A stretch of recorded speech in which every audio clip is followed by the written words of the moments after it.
law enforcement organizations in Nigeria. The latest involved the Department of State Services, DSS, and the Economic and Financial Crimes Commission, EFCC. The DSS High Command has denied barricading the entrance leading to EFCC's zonal office in Lagos. In a statement, the DSS spokesperson, Peter Afunaya, said the building occupied by the EFCC originally belongs to the secret police.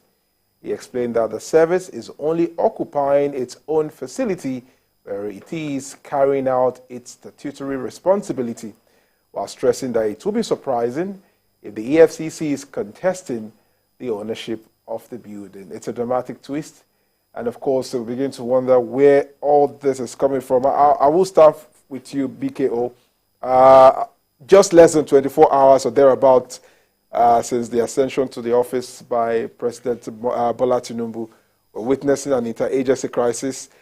Is this worrisome, or do you think perhaps this is a carryover of some level of impunity we saw in the last administration?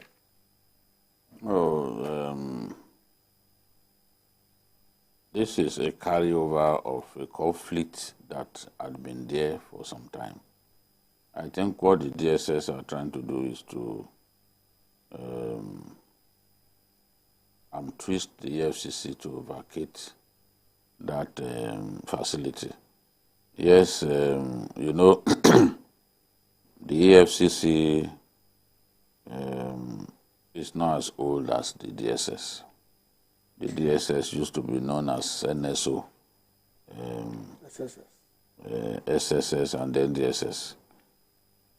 Back in the day, that facility was their office, belonged to them. But after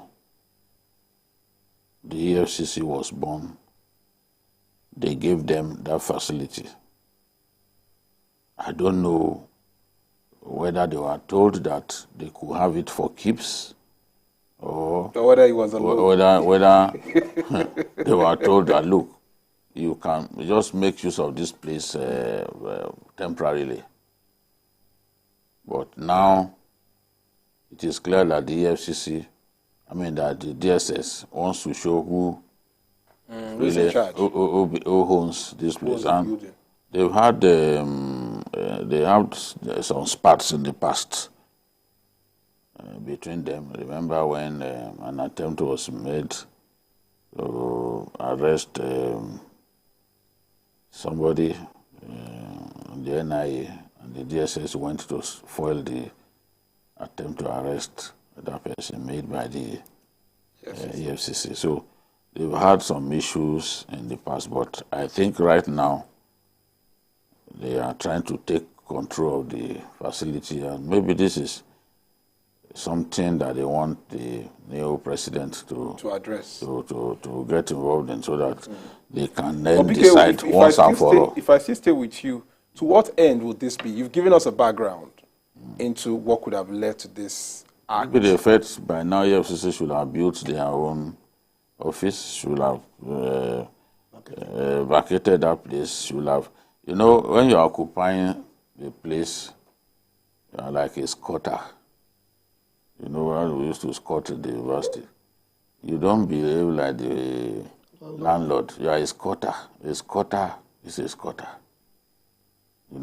So I guess the DSS felt, look, it's about time that you got your own permanent office. So they are trying to twist them, pile this kind of pressure, so that ultimately a decision will be made. In Abuja, they won't face this because they have an headquarters in Abuja. I knew when they opened that tall building for them. So Lagos, the EFCC in Lagos deserves a place of their own, because as you can see, the DSS's argument is that, look, this place was given to them for them to use it just for some time. They can't then be behaving like it's their property. So that this is the thing. So I don't want, I believe that this interagency rivalry should not be happening. And some of it happened in the last administration, but I think the message has to be sent that it will not be tolerated this time. But there is also the need to resolve this matter, you know, in a way that both parties will be pleased. Maybe they should give them a place where they can have built their own, what's it called, permanent, yes. Well, GKB, let me bring you up into the conversation as well. Two federal agencies with very, very sensitive responsibilities in charge of maintaining peace, security, and as well as financial, eradicating corruption, as it were.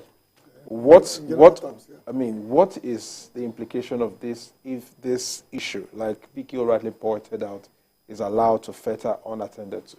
I don't think it will be left unattended to. I think they are just using the opportunity of the window created between the last administration and this one coming in to draw attention to that reality. And is this the best way to do that? I think the general feeling in the service, if I can use that, was that the former Attorney General has backed fully EFCC to continue using that facilities. I think even from the days of Lamode, I think EFCC have been trying to, DSS have been trying to get EFCC out of that place long before Pichi came on board. But throughout the Buhari administration, there seems to be somebody always protecting, if I can use that word, the EFCC from being bullied after that building. So they saw the window. Or evicted. They saw a window of opportunity that they think, okay, now nobody is really in charge. There's no minister for justice and all that. Let's see whether we can flex our muscle and get 1 or 2 things done. It's all in the old days in Lagos, they will call it I forgot the name, Jankara sort of judgment. This time, but they are all doing it by themselves, not through any court of law. So I don't think it will go beyond this. You just want to make a statement. Okay. Let's. The administration will come in and do something quickly about it. BK, before we move into the other issues, let's look at the wider implication of this on discipline when it comes to intergovernment agency. When an agency decides to enforce its own will or wish on another agency, creating an interagency crisis, what should be the best approach? And what should the government of the day, interestingly, a new government, what should be their response to this? Well, the government has to permanently solve the problem. I do not support the idea of blocking access to the building because if you push them out now, where do they go? For now, there's no place they can go. No arrangement has been made, no alternative for them to make use of. So that's why I said perhaps this was meant to draw attention of the new administration to a problem that had been there, you know, begging for a solution. I remember very clearly that this sort of thing happened before. I still remember. I may not have all the details, but I remember that this happened.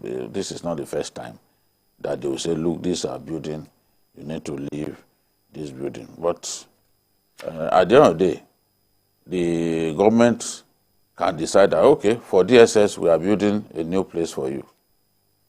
EFCC, keep that facility. It's a decision for the new administration to make, because one day they are going to be firing at each other. Yes, some of the operatives at the AFCC, they have weapons and they have training in weapons handling. So the DSS could well overwhelm them if it becomes and that would be rather unfortunate. It becomes a premiership game. Degenerate into that. And we don't want to see that. And someone has to be on top of this now, Quickly. so that it becomes clear that, look, there's a new sheriff in town. But for there are certain things that cannot be tolerated. This would be a very huge, not a good way to start. He has a lot on his table already. Why would he be starting with something? No, you can. The problems can as crop up trivial as anytime. this. That's what You think it's trivial until they cock guns at one another. There were actually reports that some gunshots were fired at that premises today. That is why I'm saying, look, it could really get nasty. So the best thing is, don't treat it Both agencies are very important. Very strategic, yeah. You know, don't treat it as a minor issue. No, it's not a minor issue. Sort out the problem once and for all. I think this is an opportunity to solve that problem once and for all. You know, This is one of the fallouts of when we changed our system from career civil servants being permanent secretaries. So when politicians are now CEOs. Because normally in that administration, in the UK, they change governments more than we do when the prime minister falls. But the system continues to work because the topmost civil servant is the one in charge. Something like this is something that the permanent secretary in the Ministry of Justice will easily handle. They have to go through the gamut of getting the president involved. yeah, but they can, even those ones can. That's what I said. They can trigger what has happened. To say, look, Push go and them do out. this. You know, brinksmanship. People resort to brinksmanship when they think that They can get away with it. No, that when they think that it can actually help them to solve a problem quickly. You know, because this now, everyone is embarrassed by what has happened now. something must be done. And people will be saying, look, this should not happen again. Because we don't want to wake up tomorrow and hear that something funny has happened again in that facility. And a lot of the EFCC guys, you know, the civilian, bloody civilian, they will stay away from work. You know, nobody wants to be caught in the crossfire. The crossfire of the So it's better the problem gets solved. I expect that the president will be calling the DG of DSS to say, come on, what's going on? You know, Both of them. I want to see both of you. So, Okay. Well, I mean, you just took the words out of my mouth. The summary is that action must be taken to ensure that this is, immediately addressed. Well, let's talk about something that is very interesting and, of course, happened earlier today. The wheel of justice has reached its conclusion in the murder case of a postgraduate student of the Obafemi Awolowo University, Ile-Ife, Timothy Adegoke. It happened in November 2021. The Osun State High Court has found Ramon Adedoyin, the founder of Oduduwa University, guilty of the murder of Adegoke. In the judgment delivered by Justice Adepele Ojo, the court sentenced Adedoyin, who is also the owner of the Hilton Hotel, to death by hanging. Justice Ojo held that Adedoyin and two of his workers, based on the circumstances of the case established by the prosecuting counsel, Femi Falana, are found culpable of conspiracy to commit murder and unlawful killing of the deceased. A tragic story, a very sad one, the one that has lots of sadness and tears around it. A master's student who only checked into the hotel, to get some rest, and it turned into a very nasty overnight rest. Let's talk about first the process that led to this landmark decision by the Osun State High Court. Take us through the journey from November 2021 up until this moment. There were some times that there were fears that perhaps the accused could escape justice. No, actually, for those who live around that area, the hotel is notorious, according to them, for disappearances, if I can use that. But this one was so obvious that it could not be denied. Because the first thing the hotel did was to deny that it was not even a lodger. Until luckily the guy told people where he was going. So they have a record of his movements and when he checked in. That is the first room for suspicion. The second room, of course, was that every effort was made to make sure this did not go to trial. Even at the point, the police in that area were assumed to be complicit in whatever is causing the delay. But I must commend those who took the battle personally. Some young men on social media decided to dedicate their time to this, and the lawyers also went out of their way, because sometimes it's not really convenient. Because sometimes the man will not be, for the man to even be caught, took a while. And then a lot of postponements, the normal technical aspects of the case. But the judge did very well. Because, like I said, the evidence was overwhelming. Because normally, three things, anybody who knows anything about business, is the first thing is that if something like this happens on your premises, you must immediately report it. That's the first thing. Why were you trying to bury the person? Yeah, why? Why are you burying Without informing the corpse? police? They're denying that the person was ever on the premises. There's a long way to go. I'm sure it's going to appeal, but this, as of today, gives hope to the common man. You know,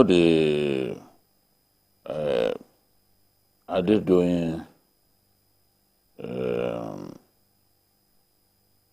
shocked me by the way he went about this matter. He refused to get into the dock for his testimony to be taken. So what is the meaning of that? Did you see yourself as too big? Bigger than the law? That they can't ask you questions. You are on trial, for God's sake, for murder, and you said you are not going to go into the dock. You are not going to give your testimony. Then, as the judge said, it means that you agreed that you are guilty. The charges, you accept the charges. Already, these are damning allegations made against you. And the facts were really startling. Something close to prima facie evidence was provided. Yet, you didn't think you should defend yourself in any way. I even hardened armed robbers. When they put them into the dock, they won't even say they are not going to the dock. This is rare. And when they put them in the dock, they would do their best to defend themselves. To say, look, they can even plead for leniency and all that. Their lawyer will now follow through to plead that, look, this is a first offender, please. Temper justice with Yes. But in this case, you refuse to get into the dock. Lawyer was now making all the alibi. Defense on your behalf. Nobody will listen, because have you even shown remorse before your lawyer began to plead on your behalf? No. You that they are pleading on your behalf, your conduct must show that indeed you deserve some level of clemency. But a lawyer making alibi on behalf of somebody who by his conduct was clearly unrepentant, I mean, it's wrong. The girl who received the guest on the day used her phone to photograph the entry. It showed clearly that, okay, this person is lodged with us.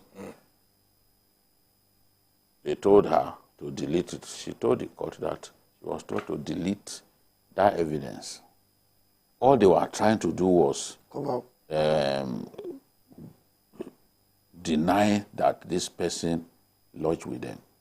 And the police had earlier said even the CCTV was vandalized, so that the evidence, the pictorial and video evidence of the guy being in their premises will not be found.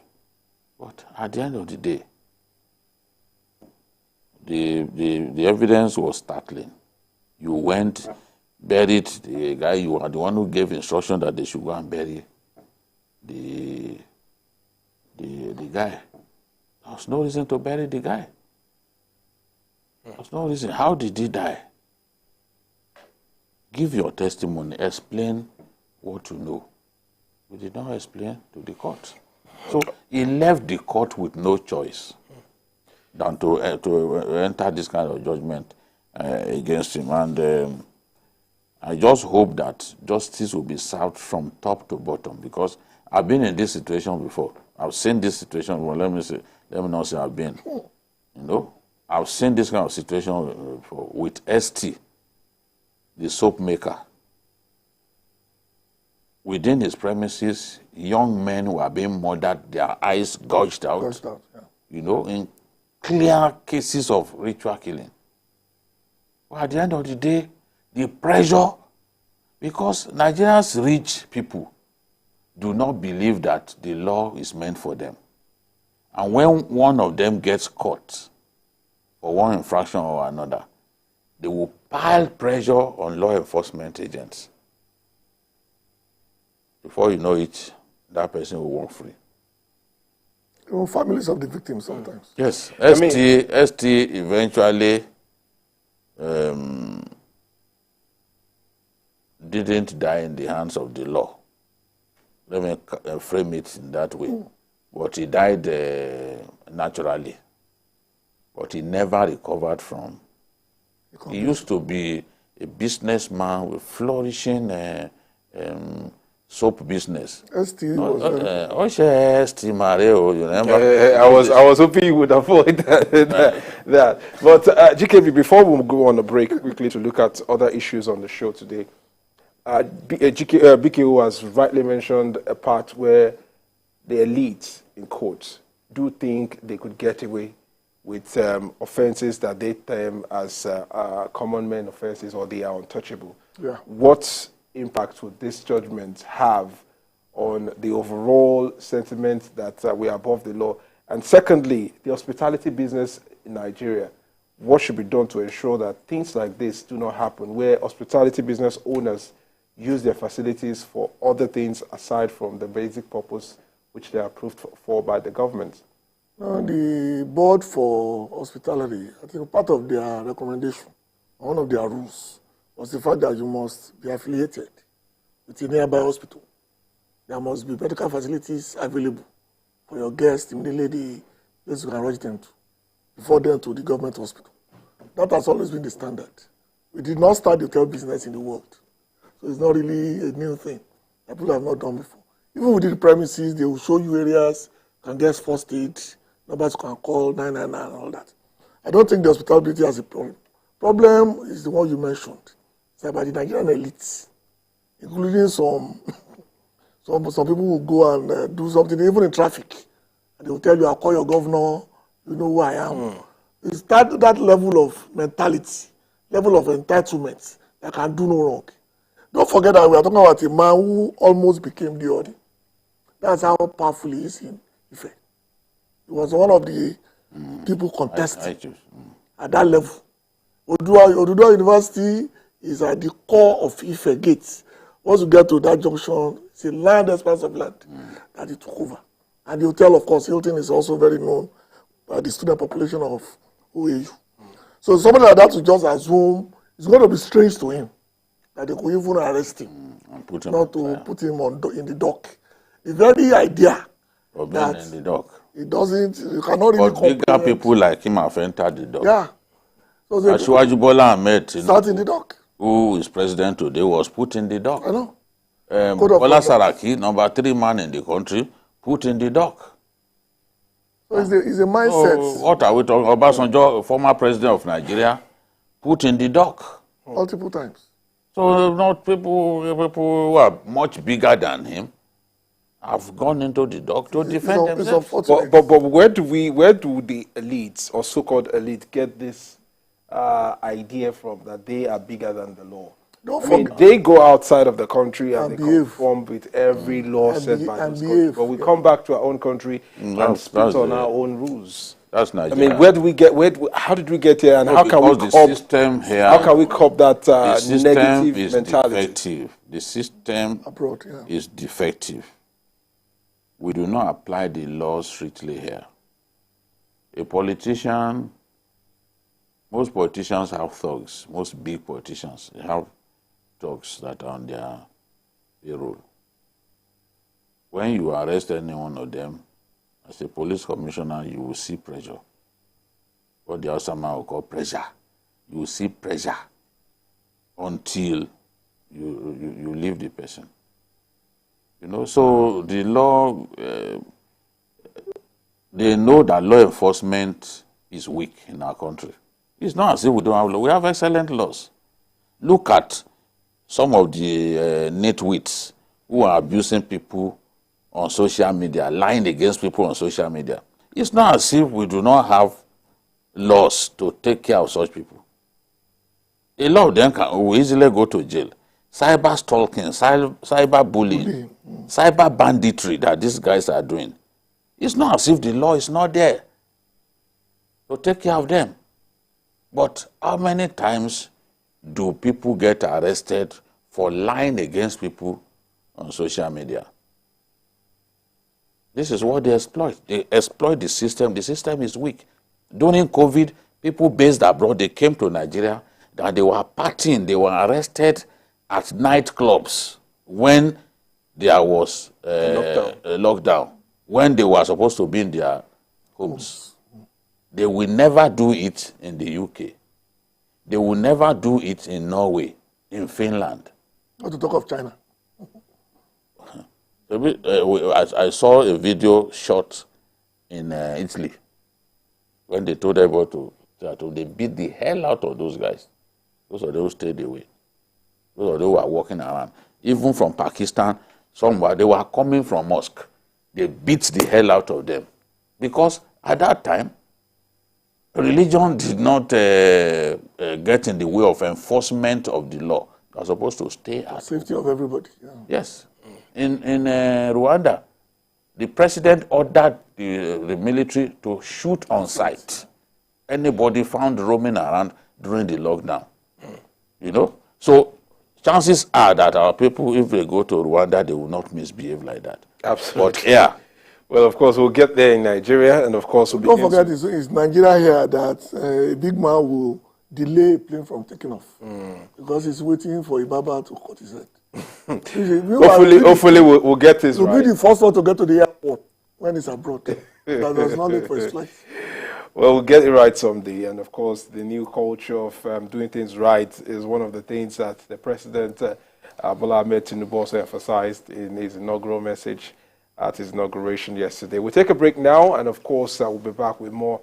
It's still Journalist Hangout. Stay with us.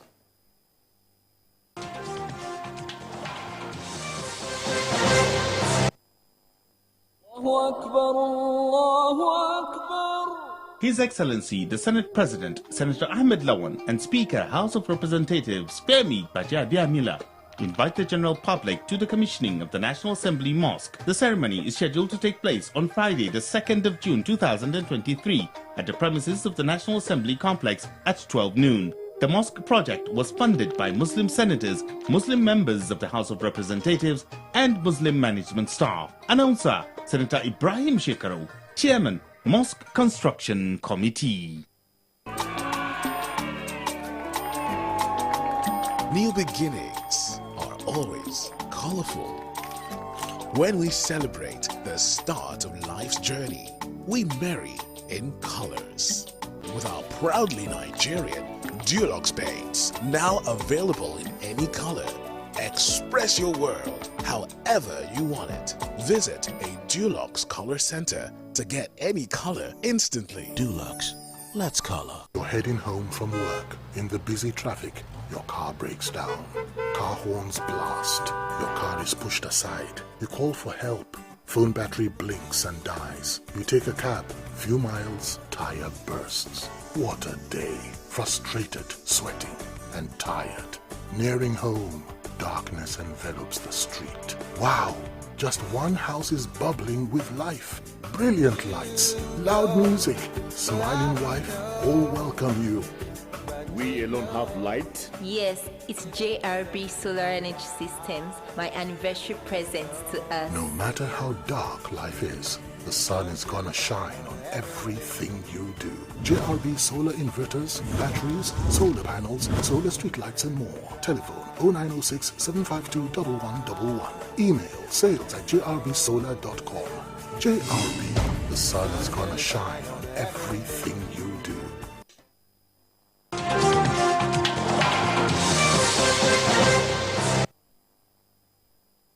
Well, welcome back. It's still Journalist Hangout on TVC. Welcome to the show, and we're looking at some topical issues in the polity. This time around, we're looking at the concept of no work, no pay, and no pay, no work, which has pitched the federal government against some workers' union in Nigeria.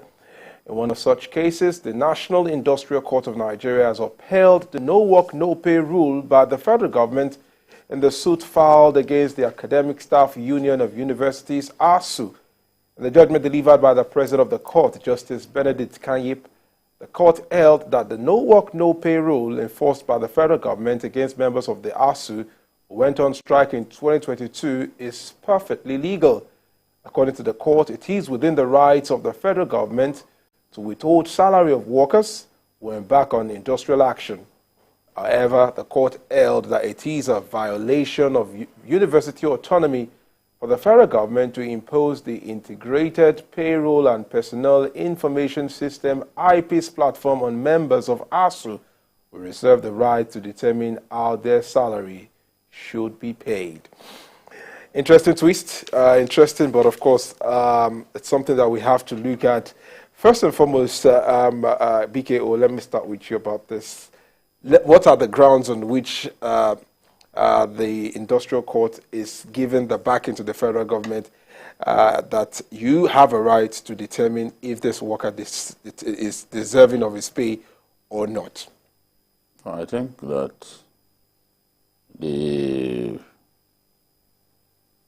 it's an unwritten rule that you have to earn your pay. What the industrial court has done now is to validate government's decision to not pay when a worker stays away from work in the name of industrial action. So this is a very significant judgment because government in the past will pay salaries, but regardless of whether you work or not. when they return, so salaries will be paid. But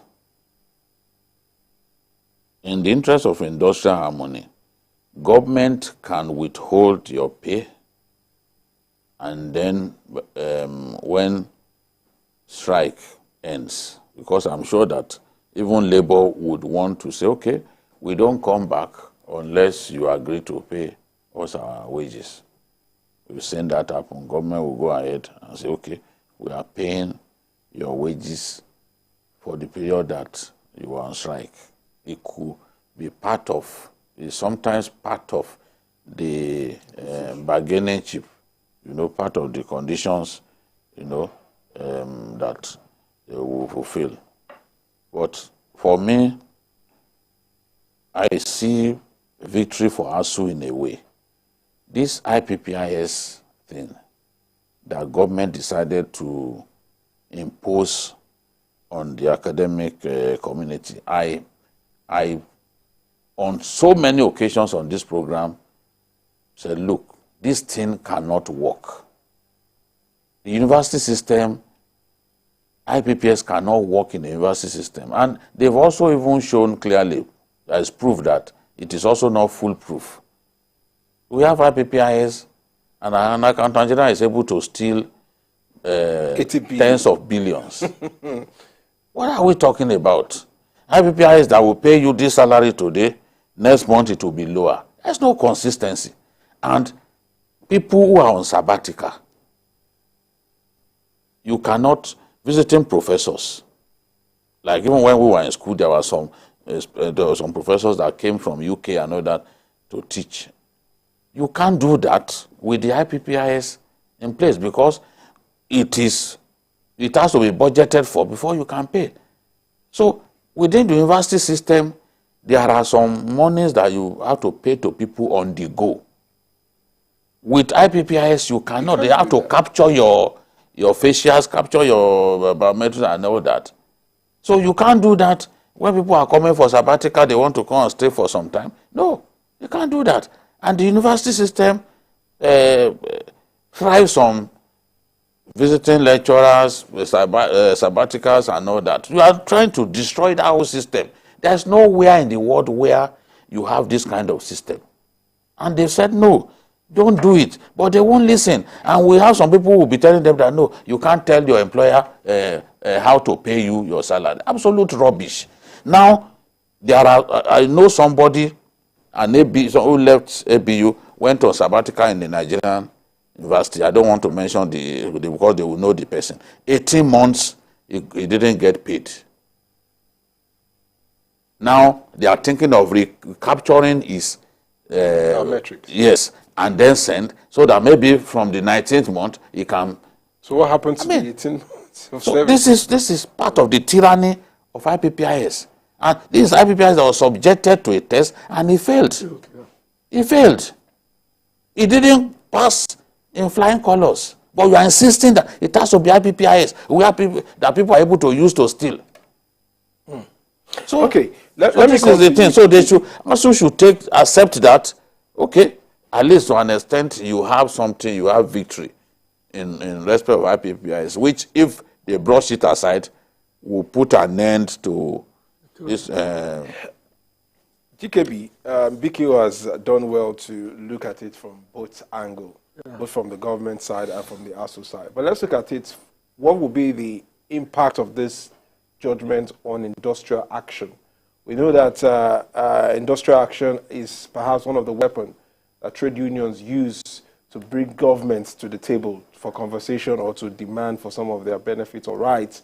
But now that they are being told that if you go on industrial action, your employer can decide not to pay you, what will be the impact of this on the short and long term? In the short run, I know of some unions, especially the nurses in the UK and some other countries, that have a fund created solely for when you are going on strike. And you also make sure that the strike will work within that period. Because the strike is not meant to be pressure. It's not supposed to be 6 months. No. It's supposed to be just 3 weeks. Make your points, go back to work. Because you remember even in Lagos here, there was a time people went to, somebody called out a strike. And the government was about to cave in at that point in time. But the governor went to the office and saw multitude of people. They were bored, sitting at home. They wanted to come back to work. So the purpose was defeated because it was getting too long. Yeah, that's too long. So most people just want to do it quickly, sharply, and then move on. So, but the ASU case is peculiar because most of the strikes are based on strikes on agreements made on earlier strikes that were not implemented. So sometimes it's about 10 years in the making. So because it behoves on them, okay, when is the line should be drawn? That's the problem. And that's why this judgment is fundamental.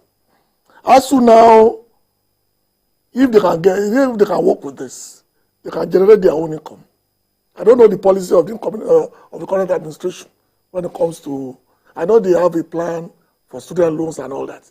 I don't know about the other ones, but whatever they decide, this judgment has given ASU the leeway to create a system that works for its members. So now you can go, because whether we like it or not, sabbatical is a fundamental aspect of research. Yeah. In fact, there are universities that will not take you if not done sabbaticals in certain schools, in certain countries. If you are not published in certain papers, they will not give you your professorship because they just assume you are a backyard intellectual. So these things are fundamental. You have to go to certain schools, you have to go, because you will learn new stuff. For example, what Oxford and Cambridge or most schools in UK are doing now, it was borrowed by a visiting professor who said, no, you cannot force students to learn. You must encourage them to learn. And today, everybody will tell you that the school even beg you, ask you to tell them when to be convenient for you to sit for exam. So because they realize that forcing them to do it is not going to teach them anything. So ASU can use this as a tool to create systems that work for their own system. Because like I said, it's peculiar because most of what they are fighting for are years in the making. They are not immediate problems. So if the new administration can simply solve the old problems, allow this judgment to go on, I'm sure in 2, 3, 4 years, cases of strike in that sector will be over. Will be over, of course. I also think that the ASU federal government impasse cannot be decided by a court of law. Yeah. That's what I said, federal government. There is a need for the new administration to interface with ASU and other academic unions and say, look, we want to, because Ashwaju said during one of his campaigns that ASU strike will not happen during this time, that if you are supposed to be in school for 4 years, it will not exceed 4 years. So he has to meet with ASU, find a way to solve this problem so that industrial harmony can reign during his administration. Because if we now begin to have ASU strike and the rest, people will point to the fact that he made that promise. They will even bring the video.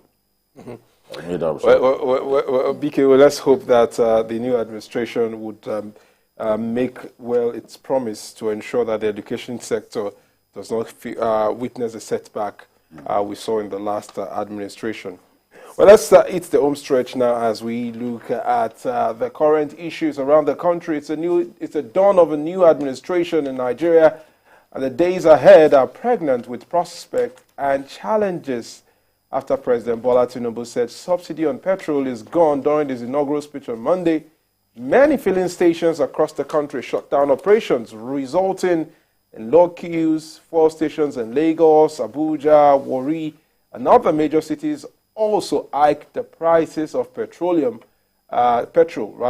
taking motorists and other Nigerians by surprise. Let me start with you, BKO. Why are we like this? It's a common rhetoric you would say in a situation like this. But would you say that perhaps the timing of that message from the president resulted in this panicked reaction? What could have been the best time, or when could have been the best time for him to say it? You are coming into office, you make policy statements, policy decisions. This is what we'll do. This, everybody, the whole world is listening. The world wants to do business with Nigeria, but with a Nigeria that works. Otherwise, they will stay away. Foreign direct investment has gone down tremendously. And it's part of why our economy is gasping. Capital flight is... You know, so he has to say certain things that will show clearly that, look, it's going to be different to what we've seen in the past. Look at what he said about excessive taxation. Coming out of the port, a long list of taxes. I don't know. How can businesses thrive in such a situation? Because it eats deep into people's margins. And businesses cannot blossom in such a situation. He's saying, okay, we cannot, this interest rate, we have to reduce interest rates. You take a loan to buy a house. You pay interest in excess of 20%. It's killing. It's killing. When are you going to finish paying the whole money? So, and businesses rely on credit. Whether you are talking about oil and gas or the banks are there to provide credit for people. If the banks can't give credit to people, they will die. That is where they make their money.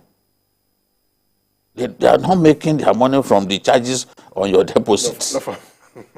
You understand? This is street common sense. This is commonsensical. Now, the man has said, see, subsidy is gone. That was what he said. He didn't say, I will remove subsidy. Because the decision to remove subsidy was not his.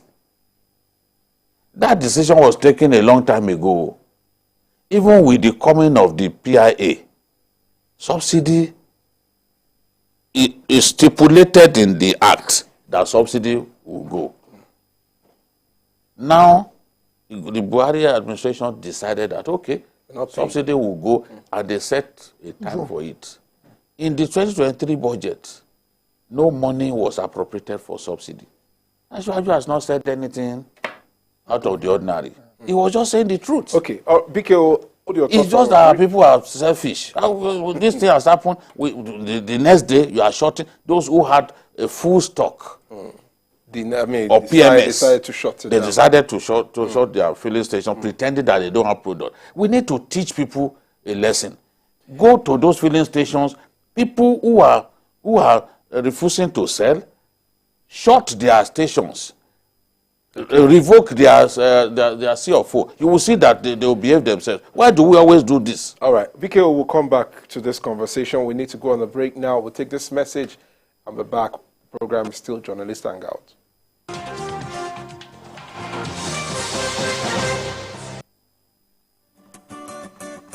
In today's world, our lifestyle, both at work and at play, depends on connectivity. Our connectivity depends on the devices that make it possible, and these devices depend on electric power. When power fails, our life shrinks, our work drops, and our joy dips. JRB Solar Energy Systems are here to ensure that we enjoy uninterruptible power, uninterruptible joy. Whether you're running a business, an institution, or just a home you return daily to rest, JRB has got you covered. No project is too big for our super digital inverters, long-lasting batteries, and efficient solar panels. Go, dream on, change your world. JRB Solar Inverters, batteries, solar panels, solar streetlights, and more. Telephone 0906 752 1111. Email sales@jrbsolar.com. With JRB, the sun's gonna shine on everything you do.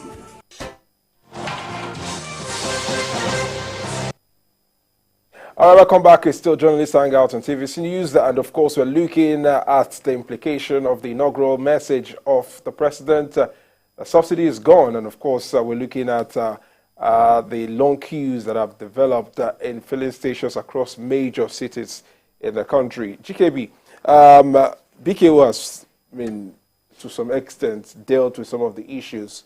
Subsidy was a decision made long before now. Yeah. The president only reiterated the message to not to increase the hardship on Nigeria in any way, but to prepare us and, of course, get its economic policy across to everyone. So who do we blame for the queues? Who do we blame for the shortage of fuel across the cities now?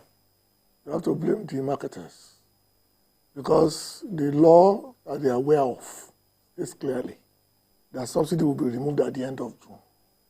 That means whatever they are getting now, whatever they will get tomorrow, will still be under that regime until the 30th of June. So I don't understand the basis of shorting your petrol station when you are part and parcel of the decision that was made that subsidy must go at the end of June. The president's statement cannot be the one that will trigger this. Because I don't know about other areas. In my area at Abulegba, they're already shutting down stations a day before the inauguration. Yes. We had even seen long queues emerge since last week. No, I do know that some of them have been either preparing for this or do whatever they think they want to do. And just using the president's quotes is an excuse to do whatever they think they want to do. So it's not the fault of anybody but those who are in the business of doing this. But I will lay the blame squarely, if nothing is done by tomorrow, at the feet of the regulatory authorities. But this is not time to dilly-dally. This is not time for press statements. This is the time for action. You must make examples of some very big players who have done this. Forget the small stuff. Go after the big players that shut down their stations. The one that you can really hurt, where it hurts them. Which major market? Yeah, move against them. Don't close one. Once you have up to 3, 4, 5 of their stations that are shut down the entire company. And we know that the company does not exist for the next 6 months. Then we can now face others. If the companies are shut down, are we? No, it will not get to that. They will regain their senses. No, what they are doing, there is no reward for this. Yeah. The NNPC GMD was saying that, look, we have enough stock to last 30 days. So if they have enough stock to last 30 days, why have some people chosen to refuse to sell petrol to us? Filling stations that didn't have patrons, that were literally begging people to come and buy petrol. Suddenly, all of them were shut. We can't continue. All right, BKO, before we wrap up today, let's look at how Nigerians should handle this. Because sometimes the citizenry, the lack of knowledge may also sway the intention of the government to ensure that this works for us all. What's your message to Nigerians, both in the petroleum sector or Nigerians on the streets who need this petrol to survive?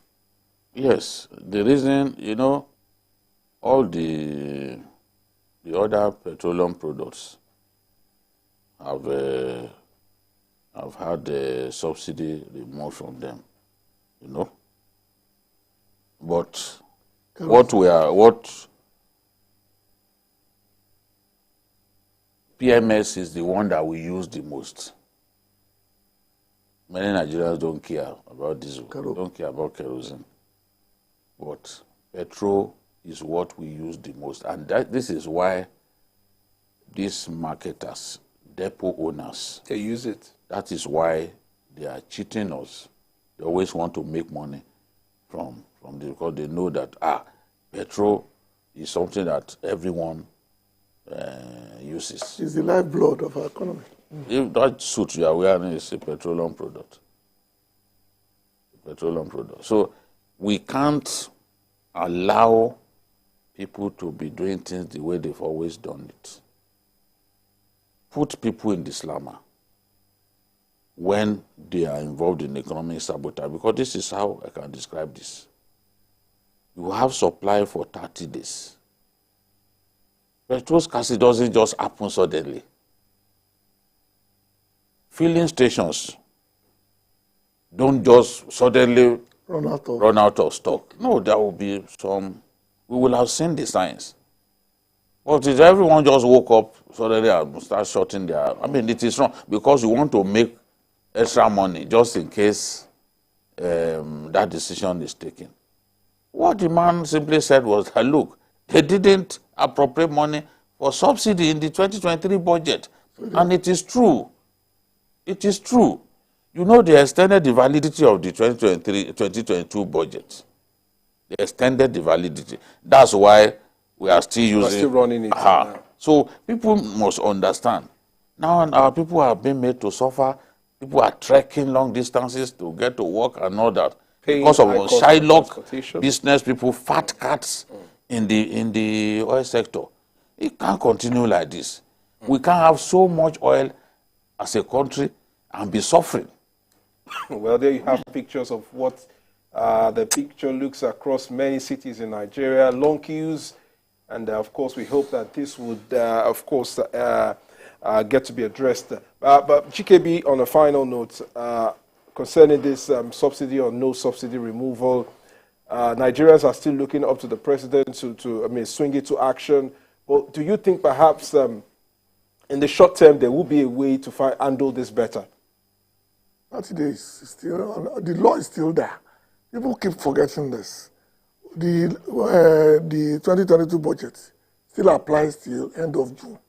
So we are still within the grace period of that period. Nothing has changed. So we shouldn't be going through this? No, we should not. Oh, there is money provided for subsidy already. Already, for the month of June. That's 29 days or thereabouts. Okay, 30 days. That's like 31 days, rather. So it's like somebody whose school fees was paid for, and the hostel was ready, now going about to beg for school fees. They just wait a month, you will go to school.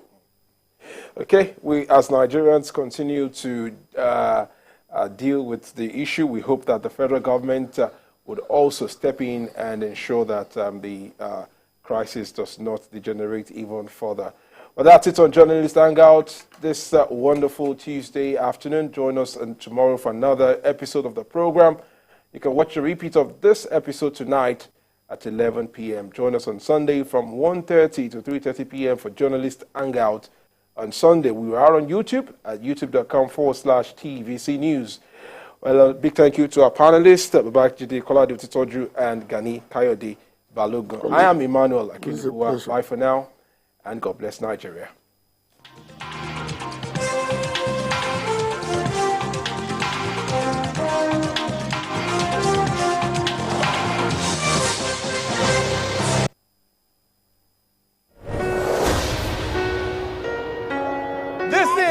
Nigerian Idol. Season 8, Nigerian Idol, live and direct. I don't know the words, yeah. You have a great work ethic. Be passionate about what you do. Talent is never enough. Wow! You're incredible. What? Cry glory. Oh, glory. Wagba, this season, no greet anybody specially. Nobody face show. Nobody shoe shine. Not it white. We are back again. Hey. And I must greet you specially. Brand new season starts on the 23rd of April, 2023. proudly sponsored by Biggie Drinks, Nigeria's favorite, and Techno Mobile. Never miss a moment. Instant breaking news from all over the globe. Live streaming of your favorite programs delivered directly to you. Watch anytime from anywhere on your mobile or smart devices. Download the TVC News app today. Available on Google Play and Apple Store.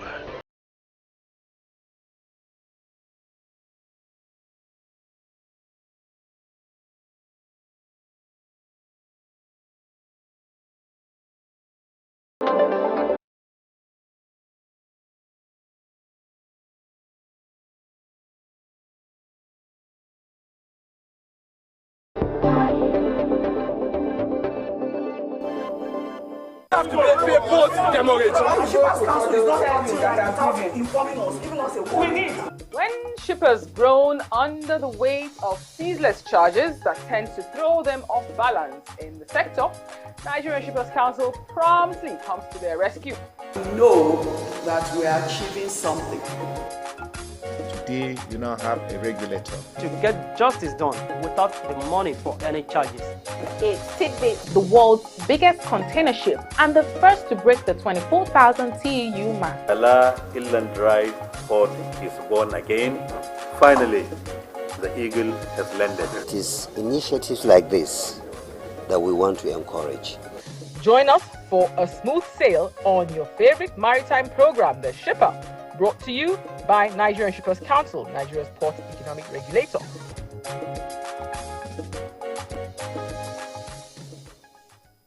Wherever you see destruction, it's because God is absent. There is no destruction in God. So who started killing from Genesis? Satan. Jesus exposed him. The thief cometh not, but for to steal, to kill, and to destroy. But I am come that you may have life and have it how much? More abundant. I prophesy as your amen is coming like thunder. Whatever is yours, receive it now.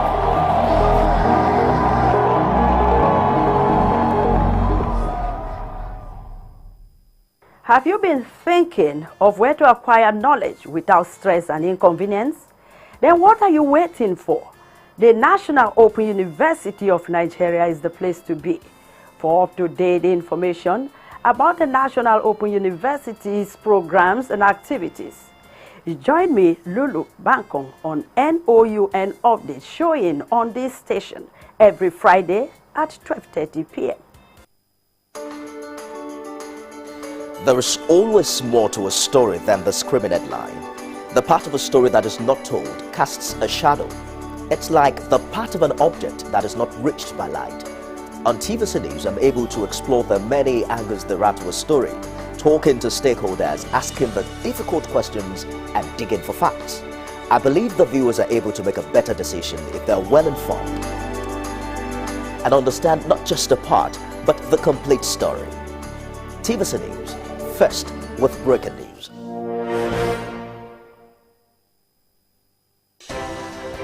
At TVC News, wherever the big news story is happening, we're geared up to break it. TVC News, first with breaking news.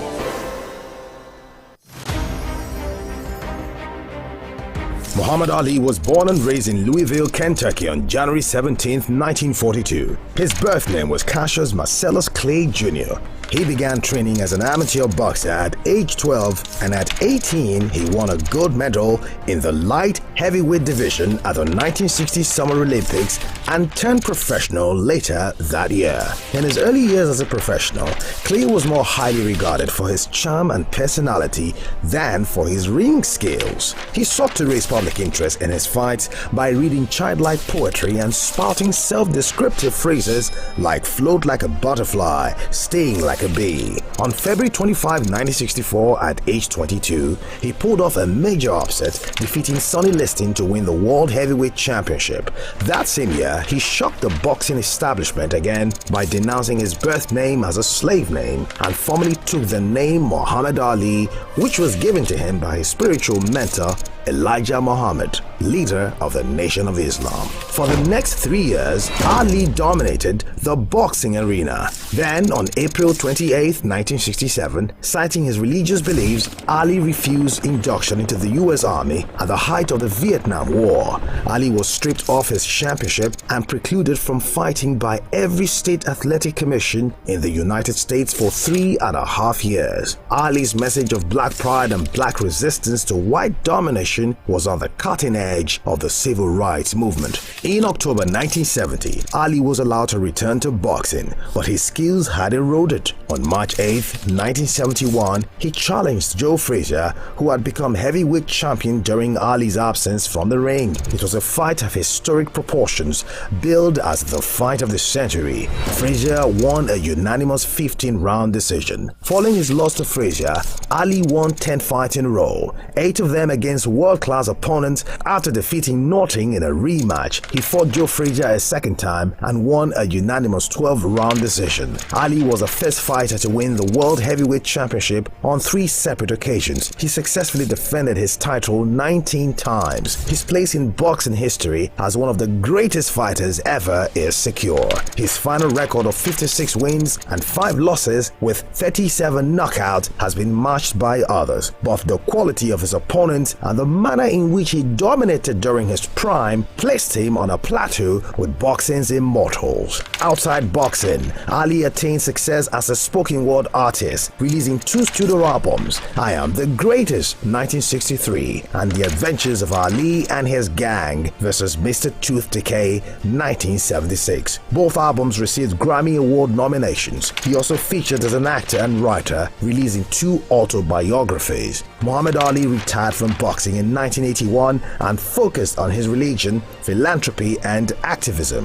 In 1984, he made public his diagnosis of Parkinson's syndrome, which some reports attributed to boxing-related injuries, though he and his specialist physicians disputed this. He remained an active public figure globally, but in his later years made fewer public appearances as his condition worsened, and he was cared for by his family. Ali was chosen to light the Olympic flame at the start of the 1996 Olympic Games in Atlanta, Georgia. He died on June 3, 2016.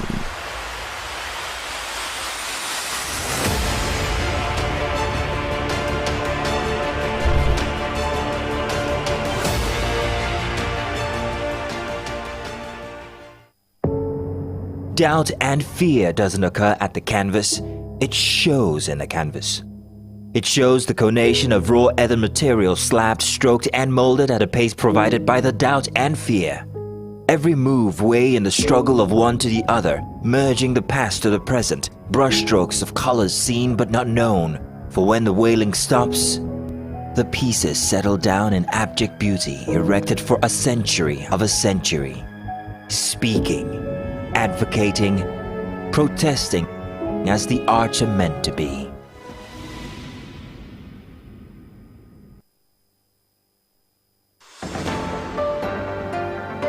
Join me, Precious Amayo, as I bring you news from the epicenter, where it happens and when it happens, staying on top of every breaking story, minute by minute, right at the hour when the city gets busy and just before it sleeps. We're live from every angle with objective insight and analysis. TVC News, first with breaking news.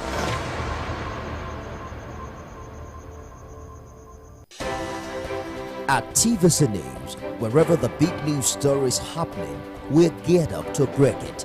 TVC News, first with breaking news.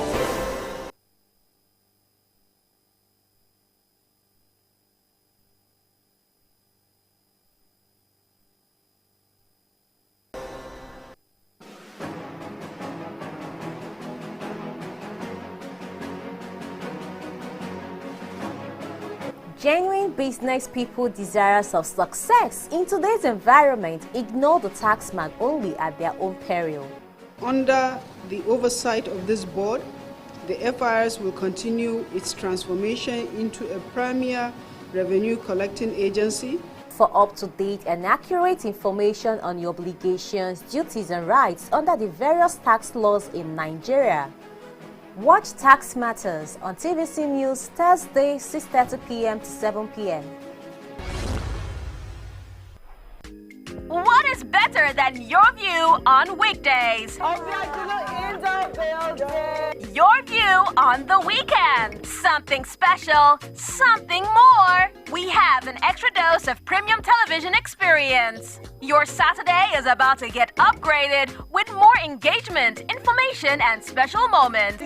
Let me speak PG. English is a problem. Don't see your parents finish. Yes. I don't know another English. Do you And want it's to not know? by beating. Finish. Join us from Saturday, the 15th of April, 2023 at 9 a.m. for the weekend edition of Your View. Join the intelligent, dynamic, inspiring, and fearless ladies of Your View as they have the difficult conversation, The thuggery and intimidation. breaking down barriers and defining the narrative. Save the date as we count down to the weekend edition of the most exciting talk show on Nigerian television. Politics is defined as getting what, where, when, and how. But in the mix, many things come to play to shape the political fortune of any country. Mr. Honorable Minister, that's how you misinform the public. From the political actors to the electorate, campaign to voting, from debates to policy decisions, big events happen to engage us in constant conversation. That's what we're looking for. Not some people who are talking about ethnicity. No. Who is on your mind? Don't worry. Join me every day on Politics Tonight, where we dissect issues that shape our political destiny. Politics Tonight, weekdays on TVC News. In addition to its core functions, the Central Bank of Nigeria has over the years performed some major developmental roles focused on all the key sectors of the economy, including financial, agricultural, and industrial sectors. Beyond our intervention programs, we are also working to encourage banks and financial institutions to lend from their balance sheets in order to support the growth.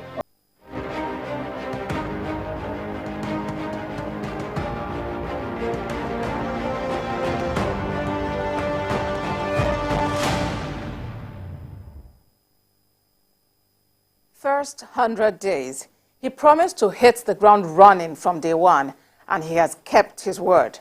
The new President, Bola Tinubu, and Vice President Kashim Shettima were at the desks a day after they were sworn in the hectic week-long festivities climaxed with the inaugural ball, which brought out the dance skills of both men and their spouses. Thanks for joining us on the maiden edition of the first 100 days in office. I am Abosedi Adeniran. President Bola Tinubu and his Vice President Kashim Shettima were at the desk today, ready and raring to go. This was a moment many caught a glimpse of the presidential motorcade.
The honor guard and the mad dash by State House Press Corps to get the best shot.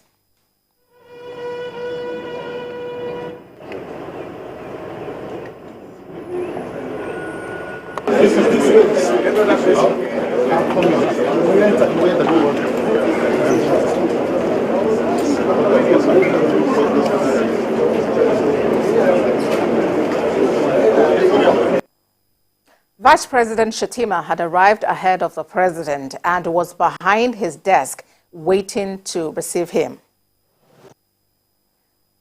The State House officials making their way into the president's office to introduce themselves.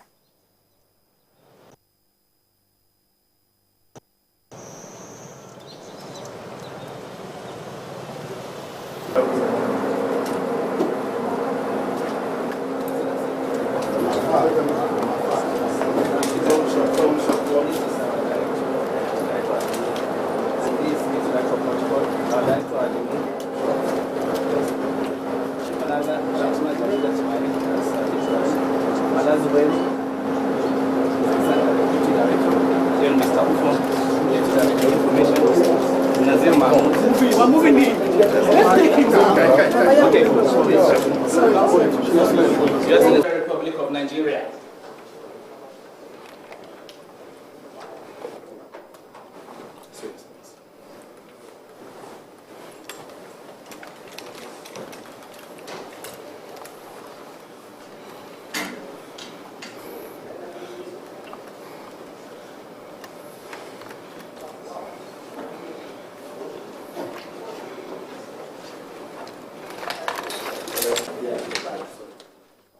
Our State House correspondent Femi Akonde has more on today's welcome for the newest occupant at the seat of executive power in Abuja.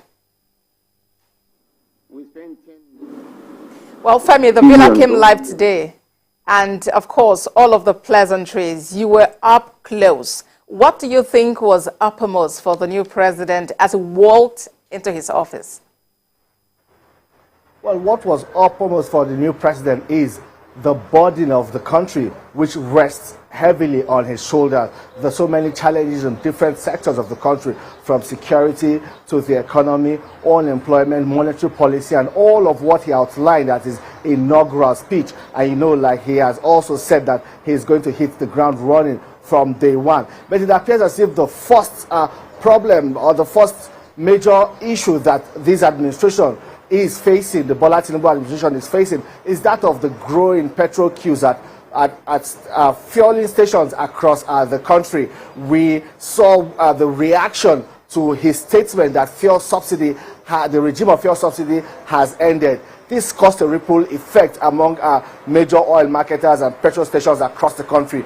Marketers became greedy and started hoarding the product. This has caused so much hardship for motorists who are waiting for hours at petrol stations to just get a product. Immediately he resumed at the presidential villa, that is President Bola Ahmed Tinubu. He met with the group CEO of the NNPC Limited, Mele Kyari. And of course, what was discussed, we believe, is the petrol crisis currently in the country, the removal of fuel subsidy, how the government would ensure that citizens are able to cope with the impact this would cause, and also ensure that the product is made available and regulates the pricing and ensure the marketers do not take advantage of this to reap Nigerians. Well, and the group managing director, the group CEO of NNPC also came out to talk to journalists. He told us categorically that the fuel subsidy regime is no longer sustainable. As it stands, the federal government is owing NNPC 2.8 trillion naira because it is the NNPC that makes the payment for subsidies, and the NNPC can no longer fund these subsidies on behalf of the federal government, and the federal government is yet to reimburse the NNPC the sum of 2.8 trillion naira. So what is best in the interest of the federal government, the NNPC, and indeed Nigerians is to stop the subsidy payments forthwith. And also the Petroleum Industry Act signed by the previous administration of President Muhammad Buhari has already outlawed the payment of petroleum subsidy, and there was provision for subsidy in the 2022 budget and half of this year, that is from January to June this year. But that money for the payment of subsidy for this year is not available. So what is best, and a tough decision for the Bola Tinubu presidency, was to immediately stop payment of petrol subsidy. Well, the president came to his office, was received by the vice president, who also came to the office, who also arrived earlier in the presidential villa. They were taken round the presidential villa. He saw, so he was also shown some of the workings of the presidency, because there are some security briefs that he will only get when he fully assumes his position as president and commander-in-chief of the armed forces. He was given all of those security briefs, shown some inner chambers of the presidential villa, and we believe in the coming days some decisions will be made, some announcements and pronouncements by President Bola Ahmed Tinubu that will point the country in the direction his administration will take.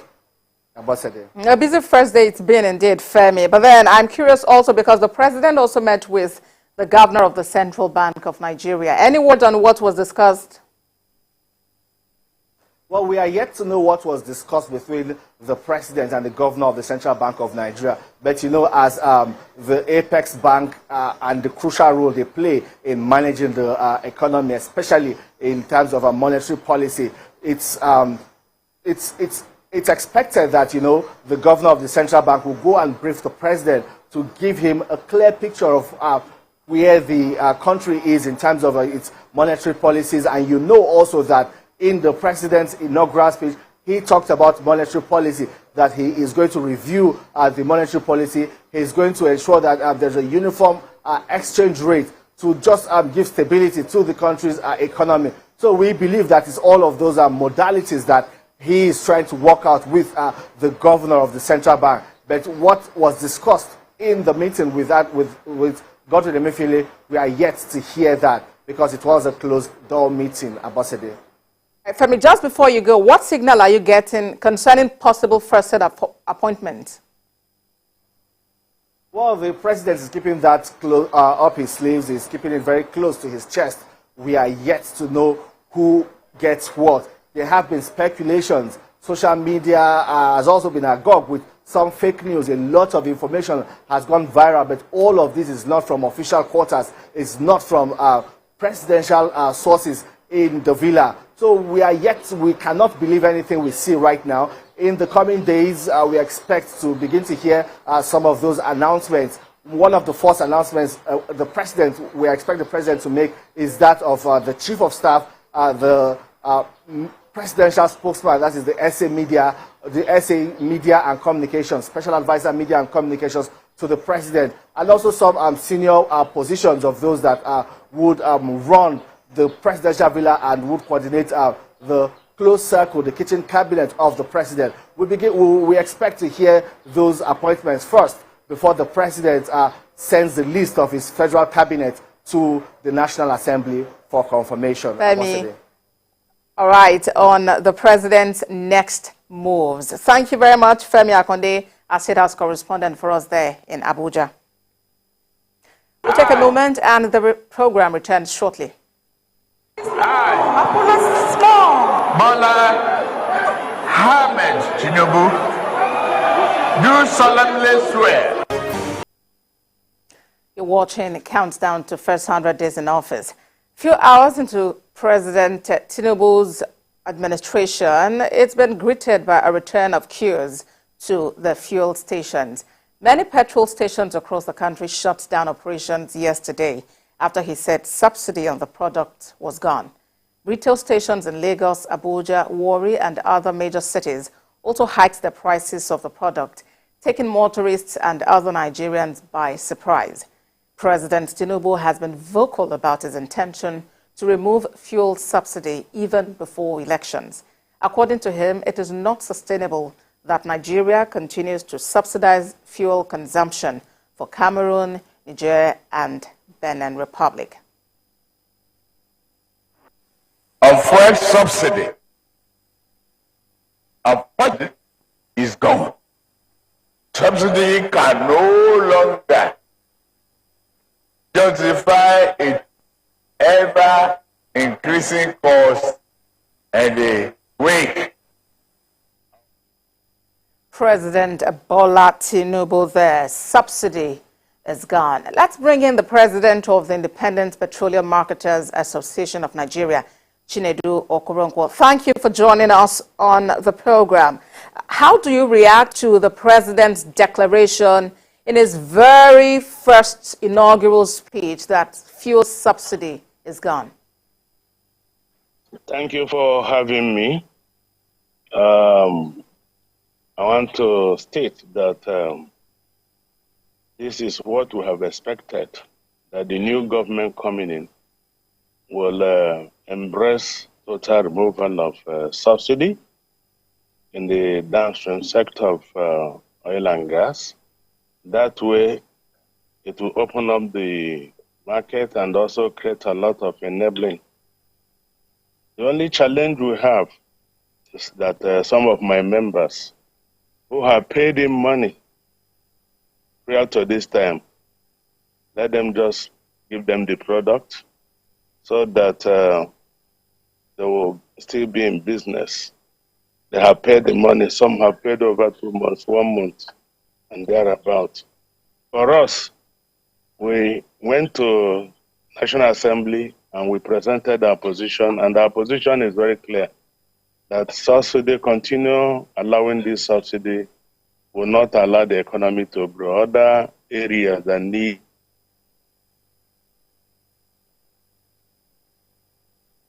as we get back, we are happy and believing that this removal will also help the country to introduce other energy like CNG, other energies that we need to also look at. The country with enormous carbon burning it, wasting it every day. We can now begin to see how we incorporate it into our energy. That way, people might not even feel the pain of this removal. I believe this will open up a lot of areas in energy mix moving forward. All right, Mr. Okoronkwo. Well, this issue, of course, is uppermost on the minds and plans of the new administration, because even the Vice President, Kashim Shettima, today spoke about fuel subsidy. Let's quickly bring that up now. The truth of the matter is that we either get rid of the fuel subsidy or the fuel subsidy gets rid of the Nigerian nation. In 2022, we spent $10 billion subsidizing the ostentatious lifestyle of the upper class of the society, because you and I benefit 90% from the oil subsidy. The poor 40% of Nigerians benefit very little from the fuel subsidy. And we know the consequences of unveiling a masquerade. We'll get payouts opposition from those benefiting from the oil scam, oil subsidy scam. But where there is a will, there is a way. Vice President Kashim Shettima there. Let me come back to you, Mr. Okoronkwo. You have heard also the Vice President talk about the fact that subsidy was no longer sustainable. But let's talk about the attitude of some of your members who, on hearing this declaration, began hoarding fuel, even though they are selling old stock. What do you have to say to that? Well, I think it's all about apprehension that they might not get another chance of getting to meet up with the new regime. But I think that fear has been allayed by the managing director of NNPC, Melekari. Even if we have removed, we have some days. For me, there shouldn't be panic. There shouldn't be anything to upset the process. We are aware that it will happen. Happening is not why anybody will increase price. I am not in support of that. But I think with the assurances of the group managing director of NNPC, people will begin to adhere to the price that is still there. Gradually, all these things will be fixed. All right, it's been great speaking with you. President, Independent Petroleum Marketers Association of Nigeria, Chinedu Okoronkwo, thank you for talking to us on the program. Well, that's it today on the program. Counts down to the first 100 days in office. Watch a repeat broadcast tomorrow at 6 in the morning. And we'll be back tomorrow at 6 in the evening for another edition of the program. I am Abosedi Adeniran Aderemi.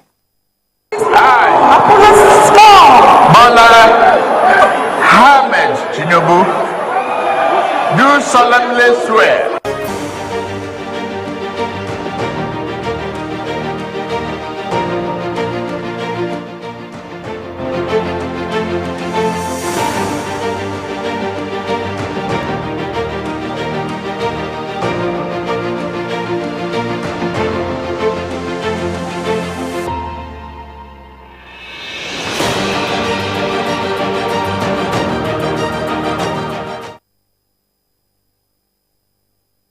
miss a moment. Instant breaking news from all over the globe. Live streaming of your favorite programs delivered directly to you. Watch anytime from anywhere on your mobile or smart devices. Download the TVC News app today. Available on Google Play and Apple Store.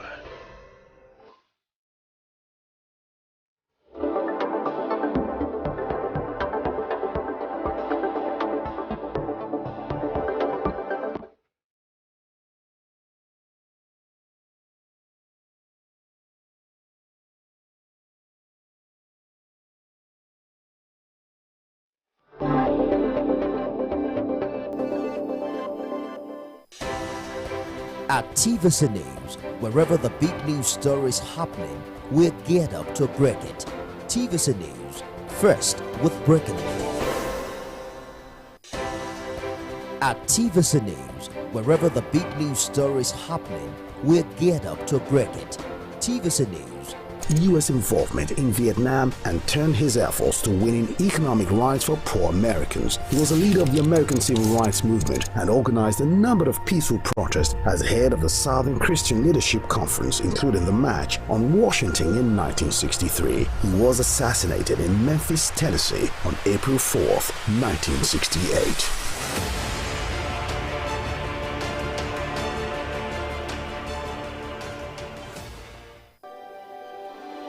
TVC Communications, Nigeria's leading independent broadcast company, has been officially designated as a great place to work. Over the past 3 years, we have transformed our workplace into one which is respectful, caring, rewarding, and provides great benefits to all our 500 employees. We thank our team for giving us the chance to show that partnership between employer and employee really works.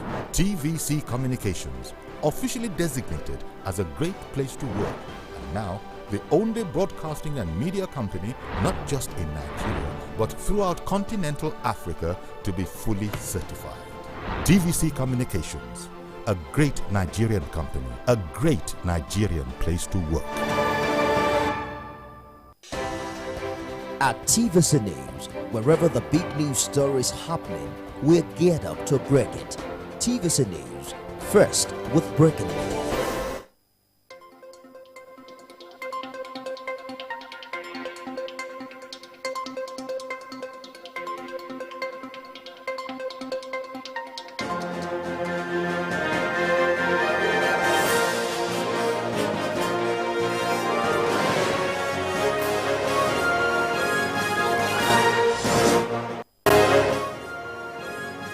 On the news tonight, President Bola Tinubu makes his first appearance at the office hours after his inauguration. Court sentences Ramon Adedoyin, others to death by hanging for murder.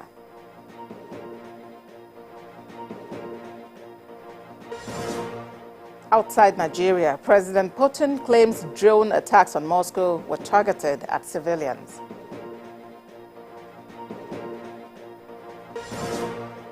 And in sport, older Serie A title-winning coach Luciano Spalletti asks to leave Napoli.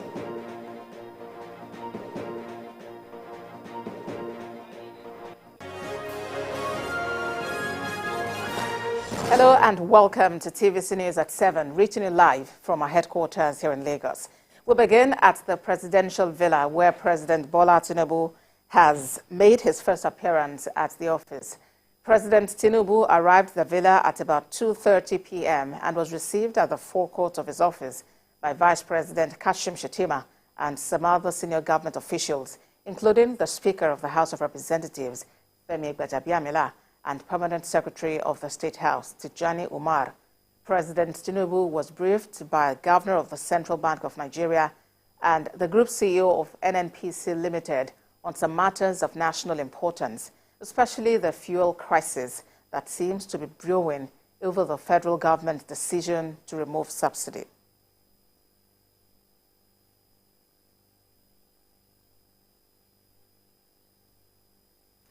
Now, Vice President Kashim Shettima says the administration of President Bola Tinubu will, in the coming days, unveil its agenda and begin to tackle other issues of urgent importance.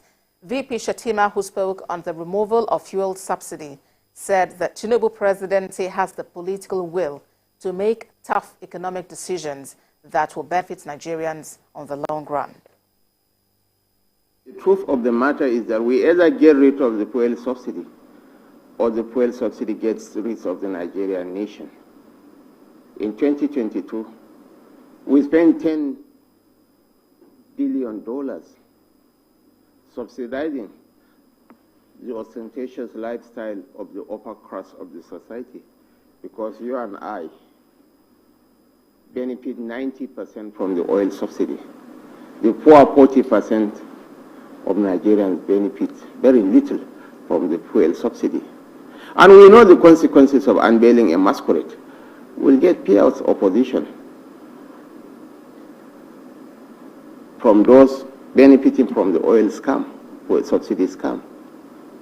But where there is a will, there is a way.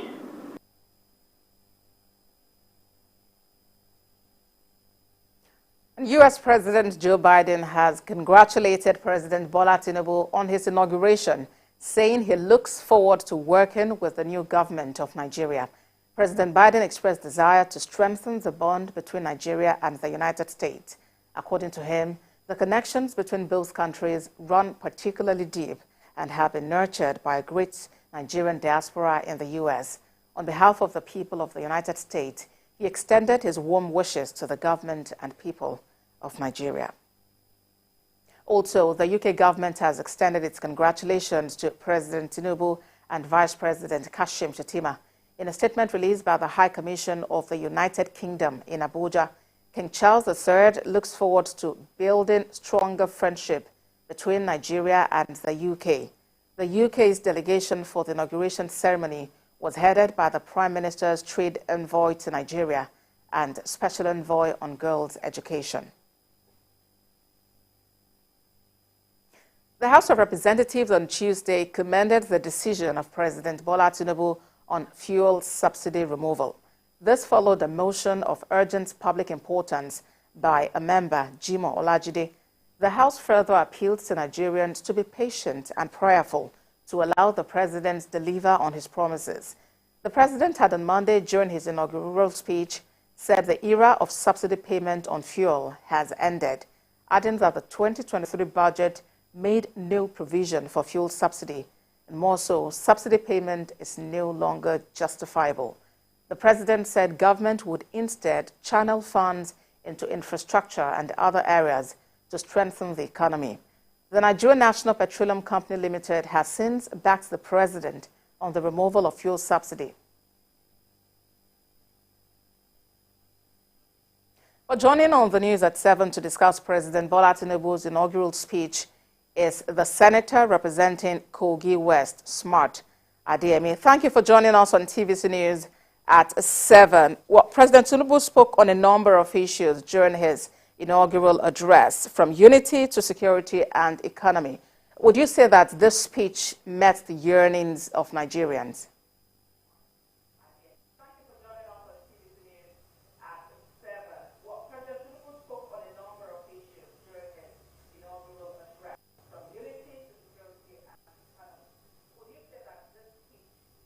Senator Smart Adeyemi, I'm asking if you think the inaugural speech of President Tinubu actually met the yearnings of Nigerians. Those who are committed to the progress and development of our land, there's no doubt they spoke about those issues.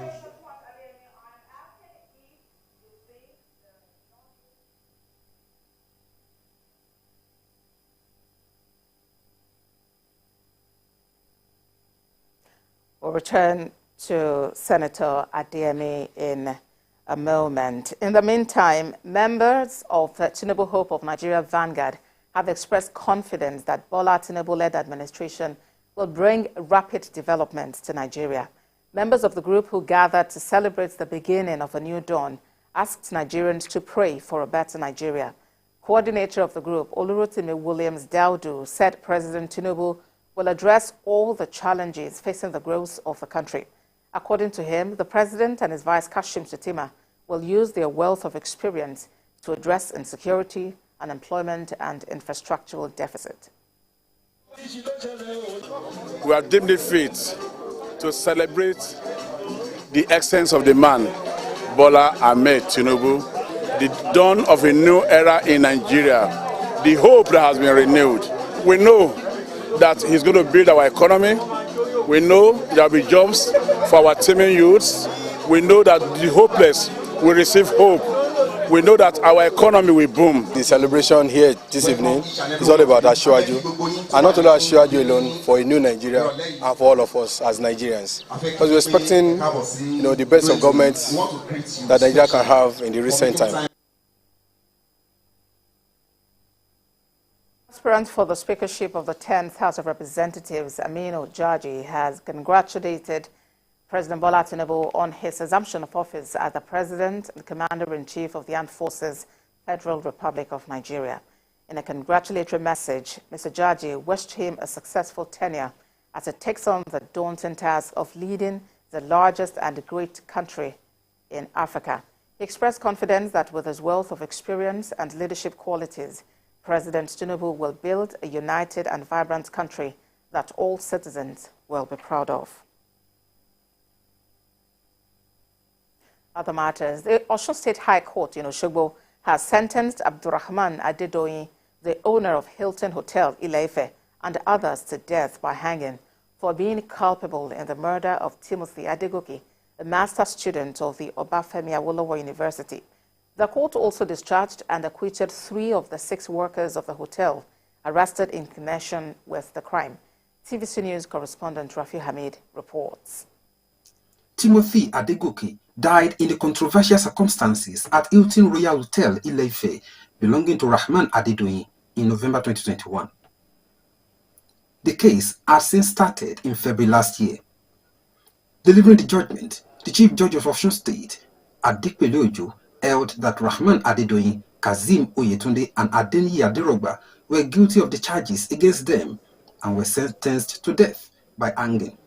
They were also sentenced to serve different years of jail terms for other offenses committed, such as conspiracy and unlawful interference with the deceased body in an attempt to cover up.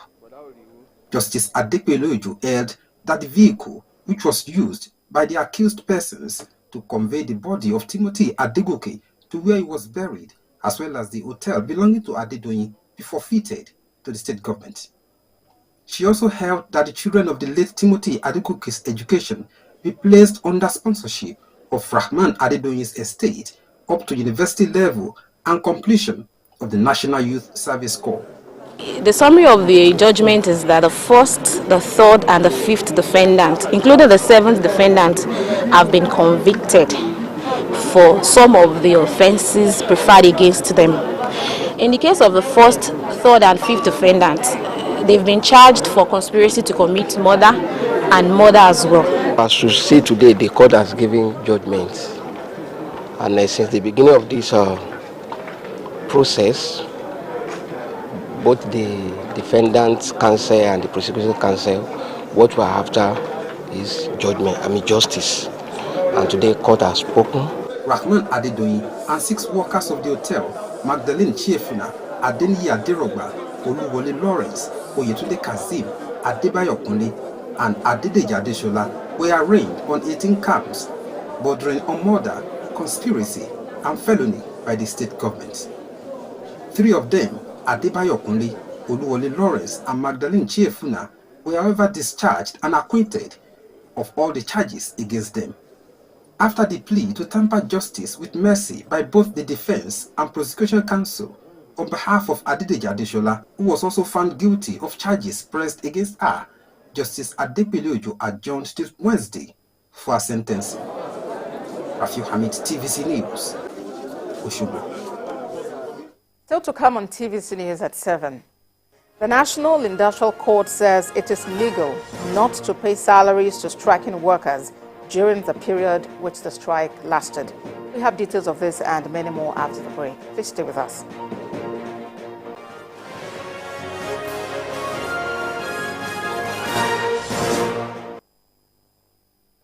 It's all Always a great morning on the TVC Breakfast Show. Thanks for joining us on TVC Breakfast. With the array of stories that matter and what's behind them. As you say, the first blow indicates the direction of government. Tell us what really is going on between your union and the federal government. Once it's generated, if you don't use it, it's waste. We are not even sure whether we have a strategy for security. Are you saying that there was nothing wrong in that? Was he the one driving the taxi? Answer the question. Reveal your morning with all you need to know. Like the uncle, yes, just mundane lyrics. Yes. How does that fit into your scheme of events or duties right now? No chief of staff, no general has the right to call a governor to order. The governor has been elected by his people. Start your day right, because this is the breakfast show that adds to your breakfast. TVC Breakfast, weekdays at 7 a.m. only on TVC News. What is better than your view on weekdays? Your view on the weekend. Something special, something more. We have an extra dose of premium television experience. Your Saturday is about to get upgraded with more engagement, information, and special moments. Let me speak PG. English is a problem. Not see your parents finish. Yes. I don't know another English. And it's not by beating. Join us from Saturday, the 15th of April, 2023 at 9 a.m. for the weekend edition of Your View. Join the intelligent, dynamic, inspiring, and fearless ladies of Your View as they have the difficult.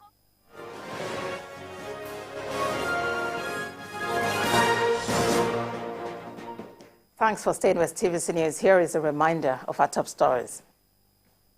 President Bola Tinubu makes his first appearance at the office hours after his inauguration.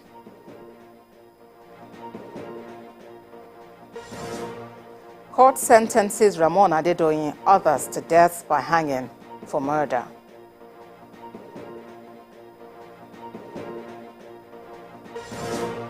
Outside Nigeria, President Putin claims drone attacks on Moscow were targeted at civilians.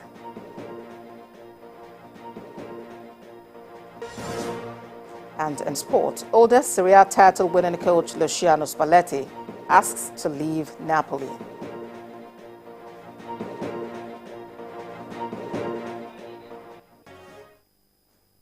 It's President Bola Tinubu's first day